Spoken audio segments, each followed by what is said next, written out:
अनीता जी, अशोक जी, ये हम लोगों के लिए एक सुखद बात है कि डीएम मिश्र जी लगातार लखनऊ से, मतलब आपकी हमेशा ये ख्वाहिश रही कि जब भी कोई नया गजल संग्रह आए तो लखनऊ से ही उसकी शुरुआत हो, उसका विमोचन। और लखनऊ इस बात का गवाह भी है कि अनेक संकलनों का, जिसमें शिवमूर्ति जी हैं, सुभाष जी हैं, तमाम साथी, अनीता जी के सौजन्य से भी इसी सभागार में, इसी प्रेस क्लब में आपके संग्रह का विमोचन। और यह संभवतः आपका 8वां गजल संग्रह। तो कई बार तो लगता है इनकी गजलों को देखिए तो एकदम गजलों में जैसे डूबे हुए, मतलब जैसे एक सामाजिक कार्यकर्ता होता है, राजनीतिक कार्यकर्ता होता है, उसी तरह लगता है कि आप गजल के कार्यकर्ता हैं, यानी गजल के फुल टाइमर के रूप में हम लोगों के साथ। आप हिंदी कविता से, मतलब फ्री वर्स की कविता से गजल की दुनिया में आए और अब भूल भी चुके हैं अपनी उन कविताओं। तो देखिए, मुझे लगता है कि अब गजल कोई अलग की विधा नहीं रह गई। उसने जिस तरह से हिंदी समाज में, हिंदी पत्र पत्रिकाओं में, हिंदी साहित्य जगत में जो उसने जगह बनाई है वो गौरतलब है।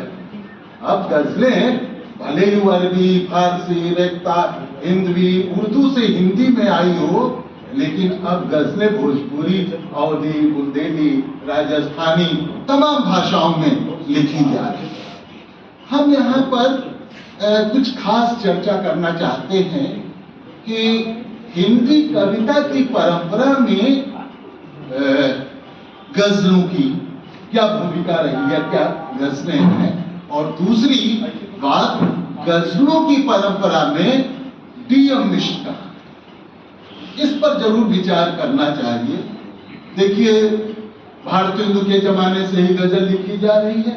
मैथिली शरण गुप्त ने गजल लिखी, निराला ने लिखी, त्रिलोचन ने लिखी, और शमशेर का क्या कहना। लेकिन वे गजलें, उस दौर की गजलों ने कभी एक धारा का निर्माण, उसने एक अलग पहचान नहीं निर्मित, जबकि उसी दौर में उर्दू की, जिसकी तरफ फरजाना मेहदी अपने परिचय में ले भी आते हैं, उर्दू की गजलों में, उर्दू में लिखी जा रही गजलों ने एक तहरीक, तरक्की पसंद तहरीक खड़ा, ये था। लेकिन जब हिंदी कविता की जमीन बदलती है, कब बदलती है? ये 70 के आसपास, जब एक आजादी को लेकर के एक स्वप्न भंग होता है, जन असंतोष जन आंदोलनों के रूप में फूटने लगता है, जगह जगह आंदोलन होते हैं और गैर कांग्रेसी सरकारों का गठन होता है, नक्सलवाड़ी, जेपी आंदोलन जैसे आंदोलन इस देश के अंदर होते हैं, तो साहित्य की जमीन भी बदलती है। और जो जमीन बदलती है तो संक्रमण के सबसे प्रतिनिधि कवि हैं धूमिल, जो कहते हैं कि 20 साल बाद मैं अपने आप से मैं सवाल करता हूं कि क्या आजादी ईंट ढके रंगों का नाम है जिसे एक पहिया ढोता है, या इसका कोई खास मतलब है? लेकिन आप देखेंगे कि जो समकाल, कविता का समकाल से जो यह जीवन रिश्ता बनता है, गजलों में थोड़े देर से आता है। और इसीलिए जब भी हिंदी में गजलों की बात हम लोग करते हैं तो दुष्यंत का नाम आता है, ऐसे नहीं आता। दुष्यंत की भूमिका एक युगांतरकारी भूमिका है। उन्होंने जो काम धूमिल ने किया हिंदी कविता में, वही काम गजल में धूमिल ने किया। दुष्यंत करते हैं। शुद्ध वो जिसे ओढ़ता दिखाता हूँ वही गजल आपको सुना। बहुत बीच में आ रहा है। मतलब अब गजल वहां नहीं रह जाती जहां थी, अब जरा साइड गजल होइए ना। जीवन से जुड़ती, हेलो, जरा साइड हमारे होइए। संघर्ष से जुड़ती है, लोगों से जुड़ती है, उनके सुख दुख से जुड़ती है। तो ये दुष्यंत के यहाँ है। और जब आगे बढ़ती है तो शलभ हों, गोरख हों और आदम के यहाँ आते हुए वह एक बगावती तेवर लेके आती है कि एक ही चारा है बगावत, कह रहा हूं मैं पूरे होशो हवास। मतलब ऐसा नहीं है कि हम ऐसे कहे जा रहे हैं बगावत, मतलब पूरे होश हवास के साथ, है ना। जैसे दुष्यंत कहते हैं, कौन कहता है आसमां में सुराख हो नहीं सकता, तबीयत से एक पत्थर तो उछालो यारो। तो दरअसल वहां तबीयत और यहाँ होशो हवास एक वजन है। गजल में इससे एक वजन है ना, जोर है। तो वहां अब डीएम मिश्र आते हैं तो क्या कहते हैं जरा अब तो देखिए, अब ये गजलें मिजाज बदलेंगी, बेईमानों का राज बदलेगी, खूब दरबार कर चुकी गजलें अब ये तख्तो ताल। तो यहां आकर के और वो देखिए कैसे उसका सौंदर्य बोध बदलता है गजलों का।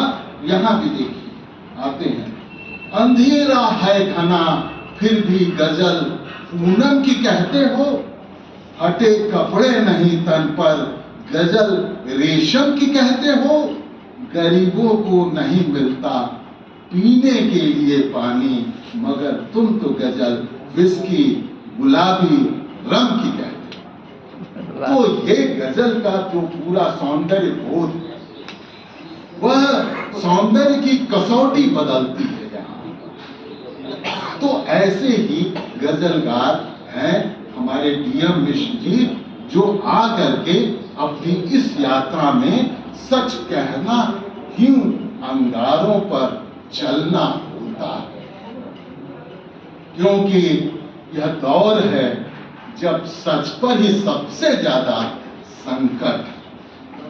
मतलब आज जिस चीज की सबसे ज्यादा जरूरत है वही चीज गायब हो रही है। कहा भी जाता है कि साहित्य में सच, साहस, ईमानदारी, मनुष्यता उसका आधार होता है, और उसी मनुष्यता पर सबसे ज्यादा चोट आज पड़ रही है झूठ, बेईमानी, लूट। मतलब जितने तरह के फरेब, छल छल। हालत क्या है कि देश में ईमानदारों के लिए जेल है और बलात्कारियों के लिए बेल, उनके लिए फूल माला। तो हम कहां पहुंच गए? ऐसे समय में जब सच ही संकटग्रस्त हो, उस समय सच के साथ खड़ा होना सबसे बड़ा प्रतिरोध है, और वही प्रतिरोध की ये गजलें। अब देखिए इन गजलों में, क्योंकि हमारे जीवन सिंह जी हैं, गोपाल गोयल जी हैं, उन लोग विस्तार से बात करेंगे इन गजलों में क्या क्या चीजें हैं। एक तो सबसे बड़ी बात कि ये सच के साथ ये गजलें खड़ी, ये गजलें इनमें एक जन पक्ष करता है। वो किनके प्रति जन पक्ष करता है? उन लोगों के प्रति जन पक्ष करता है